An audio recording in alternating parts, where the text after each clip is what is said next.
एक समय की बात है, किसी नगर में एक राजा था। उसके राज्य में प्रजा बहुत सुखी थी। एकादशी के दिन उसके राज्य में कोई भी अन्न ग्रहण नहीं करता था और न ही अन्न को बेचता था।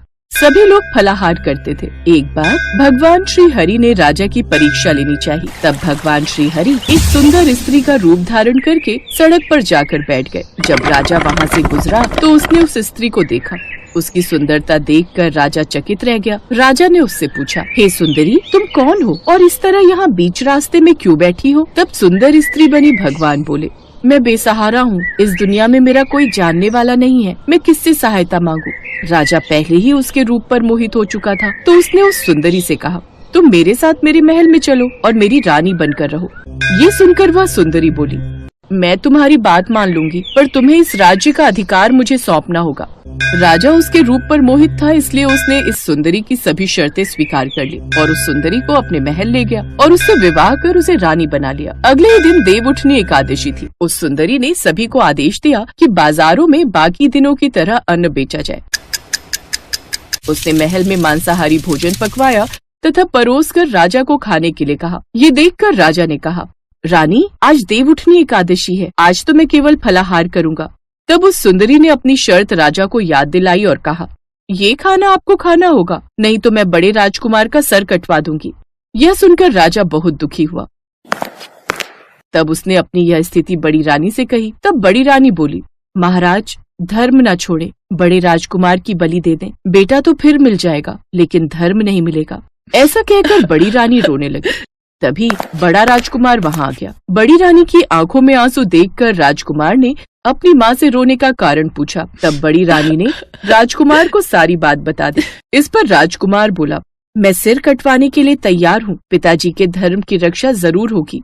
राजा दुखी मन से राजकुमार का सिर देने के लिए तैयार हो गया। तब उस सुंदर स्त्री के रूप में भगवान विष्णु ने प्रकट होकर असली बात बताई और कहा, हे राजन, तुम इस कठिन परीक्षा में उत्तीर्ण हुए हो। भगवान ने प्रसन्न मन से राजा को वर मांगने के लिए कहा। तब राजा बोला, हे प्रभु, हमारे पास आपका दिया सब कुछ है, आप हम पर अपना आशीर्वाद बनाए रखें और हमारा उद्धार करें। उसी समय वहाँ एक विमान उतरा। राजा ने बड़े राजकुमार को राज्य सौंप दिया और विमान में बैठकर परम धाम को चला गया। हे भगवान विष्णु, जैसे आपने राजा का उद्धार किया, उसी प्रकार इस कथा को सुनने वाले, पढ़ने वाले, हुंकारा भरने वाले सभी पर उपकार करना। जय श्री हरि विष्णु। देवउठनी एकादशी यानी कि देवताओं के उठने का दिन। देवउठनी एकादशी को साल की सबसे बड़ी एकादशी माना जाता है। इस दिन भगवान विष्णु और समस्त देवतागण 4 महीने की निद्रा से जागकर सृष्टि के संचालन का अपना कार्य संभालते हैं। इस दिन से ही शादी, विवाह, मुंडन और गृह प्रवेश जैसे शुभ कार्य आरंभ हो जाते हैं। कार्तिक मास के शुक्ल पक्ष की एकादशी को देवउठनी एकादशी और देव प्रबोधिनी एकादशी कहा जाता है। इस तिथि पर भगवान विष्णु, माता लक्ष्मी और तुलसी की पूजा पूरे विधि विधान से की जाती है और इसके अगले दिन तुलसी और शालिग्राम का विवाह संपन्न करवाया जाता है। देवउठनी एकादशी के दिन सुबह जल्दी उठकर स्नान कर ले और साफ कपड़े पहन ले। पूजा घर को गंगा जल छिड़क कर पवित्र कर ले। इसके बाद विष्णु भगवान का ध्यान करते हुए व्रत करने का संकल्प ले और आंगन में या फिर पूजा घर के बाहर भगवान के चरणों की आकृति बना ले। घर में ओखली पर गेरू से भगवान विष्णु का चित्र बना ले। इस चित्र पर मिठाई, फल, सिंघाड़े, गन्ना और आंवला अर्पित करें और भगवान विष्णु की पूजा करें। आरती करके पूजा संपन्न करें। दीपावली की तरह इस दिन भी रात को पूजा स्थल और घर के बाहर दीपक जलाने चाहिए और घर के सभी सदस्यों को भगवान विष्णु की पूजा करनी चाहिए। उसके बाद रात में भगवान विष्णु का आह्वान करके उन्हें जगाएं। शंख और घंटी बजाते हुए यह कहें, उठो देवा, बैठा देवा, आंगुरिया चटकाओ देवा, नई सूत नई कपास, देव उठाए कार्तिक मास। इस दिन निर्जला या केवल जलीय पदार्थों का सेवन करते हुए उपवास रखा जाता है। इस व्रत में भगवान विष्णु या अपने इष्ट देवताओं की उपासना की जाती है। इस दिन तामसिक आहार, प्याज, लहसुन, मांस, मदिरा, बासी भोजन न लें। एकादशी पर यदि आप व्रत न भी करें तो भी आपको ब्रह्मचर्य का पालन करना चाहिए। एकादशी के दिन भूलकर भी चावलों का सेवन न करें।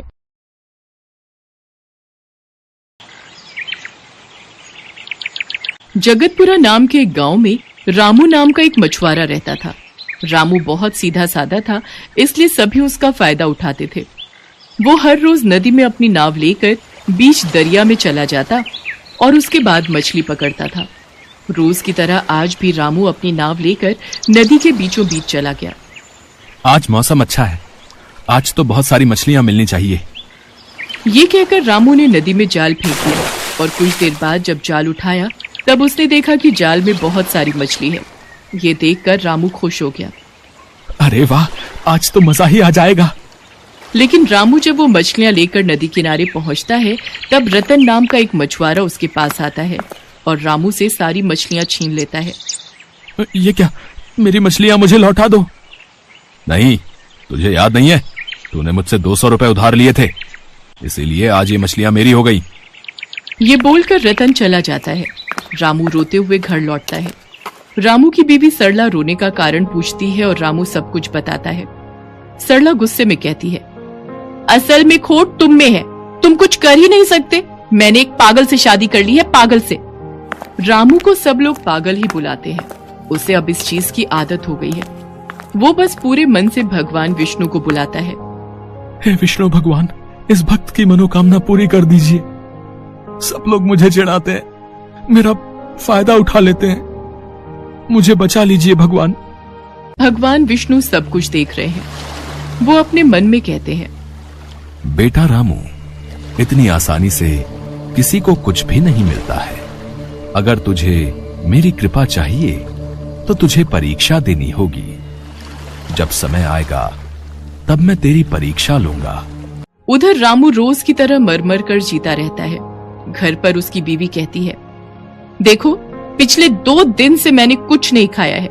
अगर आज भी पैसा नहीं लाए ना तो मैं तुम्हें छोड़कर चली जाऊंगी। हाँ। सरला की ये बात सुनकर रामू चिंता में पड़ जाता है। वो नाव लेकर बीच दरिया में चला जाता है और बहुत सारी मछलियां पकड़ता है। लेकिन पिछले दिन की तरह आज भी रतन सब कुछ छीन लेता है। रामू नदी किनारे बैठकर रोने लगता है। अब क्या होगा, अब मैं क्या करूं? खाली हाथ घर भी तो नहीं जा सकता। ये बोलकर रामू फिर से नदी में जाल फेंक देता है और उसके जाल में बस एक ही मछली फंसती है। मगर ये वाली मछली कुछ अलग है। ये दिखने में बाकी मछलियों की तरह नहीं है। इसका रंग सुनहरा है और माथे पर मुकुट जैसा कुछ है। ये देखकर रामू ताज्जुब में पड़ जाता है और उसके बाद सोचता है, अरे वाह, ये कितनी अनोखी मछली है। ऐसी मछली तो बाजार में बहुत दाम में बिकेगी। और तभी एक चमत्कार हो जाता है। वो अजीब मछली बात करने लगती है। नहीं नहीं, मुझे मत बेचो, मैं मरना नहीं चाहती, मुझे जीना है। मुझे तुम्हारे साथ घर ले चलो, नहीं तो यहाँ से कोई भी मुझे पकड़कर बेच देगा। ये कहते हुए उस मछली की आंखों से आंसू टपकने लगते हैं। रामू को उस मछली पर बहुत दया आती है। वो उसे लेकर अपने घर चला जाता है। घर पर सरला बोरिया बिस्तर बांधकर तैयार थी। रामू के घर के अंदर जाते ही सरला कहती है, पैसे लाए हो कि नहीं? नहीं सरला, पैसे तो नहीं है। आज भी रतन ने मेरी सारी मछलियां चोरी कर ली। ठीक है, फिर मैं मायके जा रही हूँ। नहीं सरला, ये देखो मैं क्या लाया हूँ, एक बात करने वाली मछली। तो इसका क्या अचार डालूं मैं? ये बोलकर सरला वहां से चली जाती है। रामू उसे रोकने की बहुत कोशिश करता है लेकिन सरला नहीं मानती। रामू कमरे के अंदर अकेला बैठा रहता है। तभी वो बात करने वाली मछली कहती है, दिल छोटा मत करो रामू, सबकी जिंदगी में दुख तो रहता ही है। मगर मेरी जिंदगी में सिर्फ दुख ही है, मुझे कभी सुख नसीब ही नहीं हुआ। तुम चिंता मत करो, देखना कल से तुम्हें मछली पकड़ने में और बेचने में कोई समस्या नहीं होगी। अगले दिन रामू मछली पकड़ने जाता है। बहुत सारी मछलियां पकड़कर वो नदी किनारे पहुंचता है और रोज की तरह रतन वहां पर आ जाता है। मगर आज उसके साथ कोई और है और उसे देखकर रामू खड़ा का खड़ा रह जाता है। रामू देखता है कि सरला रतन के साथ खड़ी है। सरला, तुम यहाँ क्या कर रही हो? आज से मैं रतन की बीवी हूँ। कैसा लगा रामू? तेरी तो कोई औकात ही नहीं है, इसलिए तेरी बीवी भी तुझे छोड़कर भाग आई मेरे पास। रामू को बहुत बुरा लगता है। वो कहता है, रतन, अब तक तू मुझसे सिर्फ मछली छीन लेता था और आज मेरी बीवी को भी छीन लिया। ये बोलकर रतन मछली लेने के लिए आगे बढ़ता है और इतने में उसका पैर फिसल जाता है। वो नदी में गिर जाता है। रामू दौड़कर वहां से चला जाता है। वो बाजार में उन मछलियों को बेचता है और उसे अच्छा दाम मिलता है। वो खुश होकर घर लौटता है और उस बात करने वाली मछली से कहता है, पता है, आज मछली बेचकर बहुत सारे पैसे मिले हैं। मैंने कहा था ना, आज से तुमको कोई परेशानी नहीं होगी। रामू उस मछली से हर रोज बात करने लगता है और ऐसे ही वो दोनों दोस्त बन जाते हैं। रामू मछली बेचकर हर रोज अच्छी कमाई करने लगता है और इसी बात से सरला का दिमाग खराब हो जाता है। वो रतन से कहती है, आखिर तुम कर क्या रहे हो? वो रामू दिन ब दिन अमीर होता जा रहा है। मगर कैसे? हर बार जब मैं उससे मछली छीनने जाता हूँ, मेरे साथ कुछ ना कुछ हो जाता है। मुझे लगता है ये उस बात करने वाली मछली की वजह से हो रहा है। उसके बाद सरला रतन से उस मछली के बारे में कहती है। उसी रात को रामू जब सो रहा होता है, तब रतन चुपके से जाकर रामू के घर से उस मछली को चुरा लेता है। उसे अपने घर ले जाता है। रामू की नींद टूट जाती है और वो देखता है कि बात करने वाली मछली गायब है। वो तुरंत उसे ढूंढने के लिए निकल जाता है। उधर रतन और सरला मिलकर उस मछली को मारने की कोशिश करते हैं। इस मछली को मैं मार डालूंगा।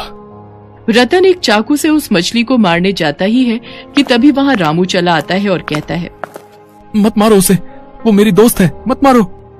ठीक है, हम इसे नहीं मारेंगे, लेकिन तुम्हारे पास जितने भी पैसे हैं वो सब कुछ हमें देना होगा। ठीक है, मेरे पैसे, मेरा घर, जमीन, सब कुछ ले लो, मगर मेरी दोस्त को छोड़ दो। रामू रोने लगता है और तभी वहां एक चमत्कार हो जाता है। वो मछली गायब हो जाती है और भगवान विष्णु प्रकट होते हैं। ये देखकर सभी चौंक जाते हैं। भगवान विष्णु, आप? हाँ रामू, मैं ही इस मछली का अवतार लेकर तेरी परीक्षा ले रहा था। मैं देख रहा था कि थोड़े से पैसे मिलने के बाद तेरे अंदर लालच आ जाता है या नहीं, मगर मैंने देखा कि तेरा मन बिल्कुल साफ है। दोस्ती तेरे लिए पैसों से बढ़कर है। मैं प्रसन्न हूं, इसीलिए मैं तुझे वरदान देता हूं। तेरे पास बहुत सारे पैसे आएंगे, तुझे कभी किसी भी चीज की कमी नहीं होगी। और हाँ, कोई इंसान तेरा कुछ भी बिगाड़ नहीं पाएगा। भगवान के दर्शन पाकर रामू का दिल खुश हो जाता है और दूसरी तरफ सरला और रतन भगवान विष्णु से माफी मांगने लगते हैं। हमें माफ कर दीजिए भगवान। हाँ भगवान, हमसे गलती हो गई। नहीं, तुम दोनों माफी के लायक नहीं हो, इसीलिए मैं तुम दोनों को सजा दूंगा। ये बोलकर भगवान विष्णु दोनों को छोटी छोटी मछलियों में बदल देते हैं और उन दोनों को नदी में छोड़ देते हैं। उसके 2 दिन बाद एक मछुआरा उन दोनों को पकड़कर बाजार में बेच देता है। ऐसे ही दोनों को सजा मिलती है और रामू अपने बड़े से घर में ऐशो आराम वाली जिंदगी गुजारता रहता है। ऐसे ही दिल साफ होने से जिंदगी में सब कुछ मिलता है, खुशी मिलती है, और जिसके दिल में खोट है उसे सजा जरूर मिलती है। यही जगत का नियम है।